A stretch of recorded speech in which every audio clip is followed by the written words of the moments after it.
So I've stylised the picture, but what we're going to look at today is in assemblies, how to go about stylising this a bit more so that they actually look like they will, when it closes, meet together. Already I've just experimented here where I've got this part to match exactly that part here, but you can see a bit of a problem there. In reality it's probably going to touch. Anyway, we're going to leave that for now. What I want to do is have a look at adding some teeth to this particular project. So assembly is a wonderful opportunity to do that using the original sketch that we had. So we've got the sketch behind that we did previously in a part, and here we've got some examples of teeth, and I've just spaced it enough so his teeth will fit in there. Now I'm not going to copy these teeth exactly, I'm just going to start to stylise them a little bit so it looks like teeth,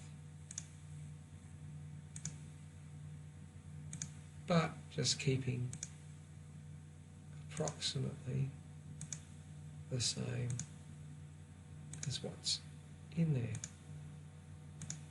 Again, I could use curves to do this, but for the sake of what we're trying to achieve here, that's unnecessary and just ties up extra storage space. So that's enough teeth for now. Now I've just got to go trim entities and get rid of the part behind.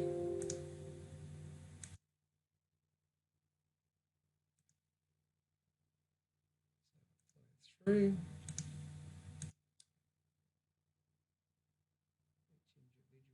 Each individual part.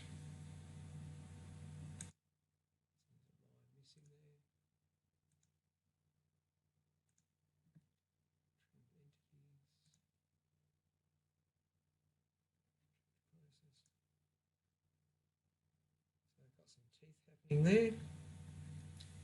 Tick, rebuild. So probably what I've done here is missed a bit here, and it just ever so slightly there's an error, so just delete it. Again. Okay, so now I have my teeth. Next part would be to start model the opposite.